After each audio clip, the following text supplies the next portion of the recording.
Salut Bichette, aujourd'hui on parle des niveaux de contraste pour que tu puisses rayonner entre ta mise en beauté et tes vêtements. C'est un des éléments les plus importants pour que ton maquillage soit harmonieux.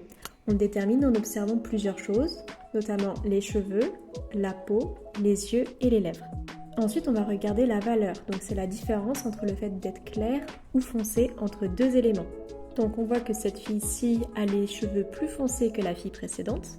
Pour la maquiller, j'ai augmenté la saturation de son rouge à lèvres qui est donc plus rouge.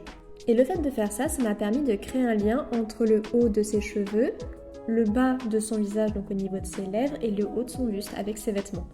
Si on prend cette même fille mais qu'on lui donne la peau plus bronzée, je vais la maquiller en intensifiant son blush qui va être plus chaud et j'ai aussi ajouté un crayon à lèvres qui est plus foncé pour que tout le buste soit cohérent.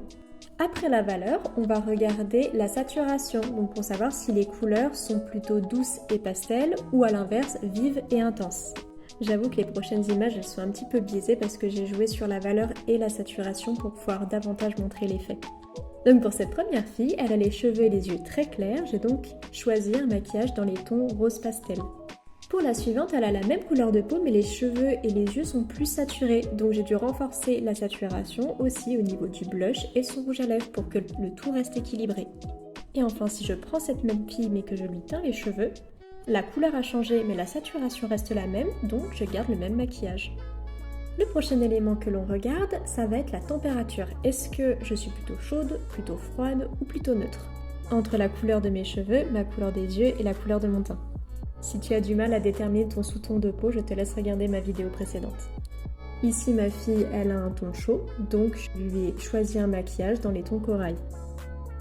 Dans le cas suivant, ma fille, elle a un ton froid, donc je lui ai choisi un maquillage plutôt marron froid, rouge froid. Le cas suivant, il est un petit peu plus complexe, mais il est réel. Donc la fille ici, elle a un teint froid et elle a les cheveux et les yeux qui sont chauds. Donc maintenant, il va falloir choisir qu'est-ce que l'on décide de mettre en valeur. Donc ici, j'ai choisi de faire un maquillage froid pour mettre son teint en valeur.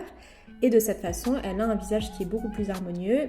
Et si on joue avec un pointeur, on remarque que notre regard est dirigé vers le centre de son visage.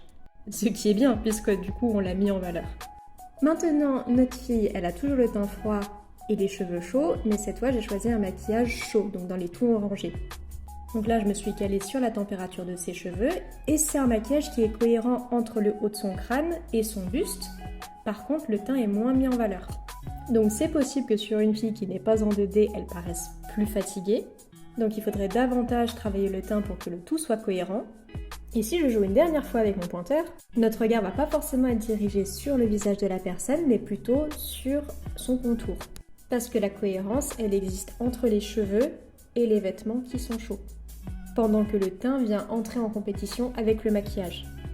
Et il existe un dernier cas pour les filles qui ne veulent pas choisir, c'est le maquillage neutre. Sauf que dans ce cas-là, on va créer une compétition à la fois entre le teint, les cheveux, le maquillage et les vêtements. Donc au final, le résultat, il est moins harmonieux. Et donc en conclusion, il faut faire un choix entre un maquillage chaud, un maquillage froid, ou alors carrément changer de couleur de cheveux pour pouvoir retrouver cette harmonie. Pour illustrer mon propos avec mon pointeur, mon regard il est dirigé sur l'extrémité de la personne, donc son cadre, et en même temps sur le centre de son visage au niveau de son maquillage, ce qui prouve que je n'arrive pas à me focaliser sur le point que je désire mettre en valeur. Et le dernier point qui va jouer sur le niveau de contraste, ça va être les traits du visage. À savoir, est-ce que mes traits sont doux et arrondis, ou est-ce que mes traits sont marqués, donc pointus, anguleux, creusés. Donc pour les traits les plus doux, le maquillage va être doux, comme c'est le cas ici, où le maquillage est léger. Et pour cette fille qui a le visage plus carré, le maquillage est doux, ça passe, mais elle est moins mise en valeur que dans la mise en situation suivante, où pour le même visage, j'ai augmenté la saturation et la valeur des lèvres, du blush pour les joues et du t-shirt. Donc le fait d'avoir des traits marqués, ça va te faire changer de niveau de contraste.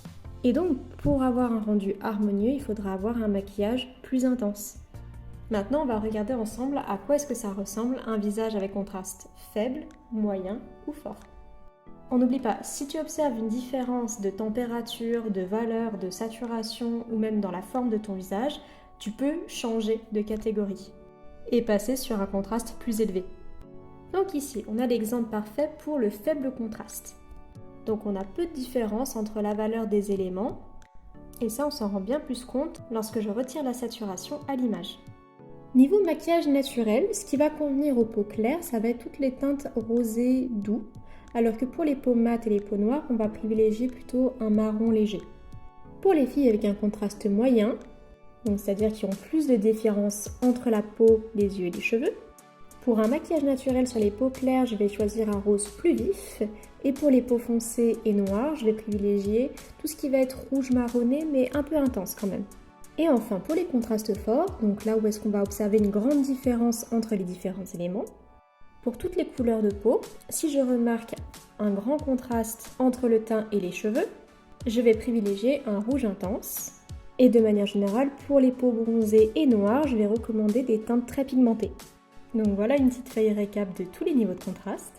Et comme tu l'auras remarqué, l'astuce pour t'aider à identifier ton niveau de contraste de valeur, c'est d'avoir une photo de toi en noir et blanc. Et n'oublie pas, si ta température, ta saturation ou tes traits sont importants, alors dans ce cas, ton contraste général augmente aussi.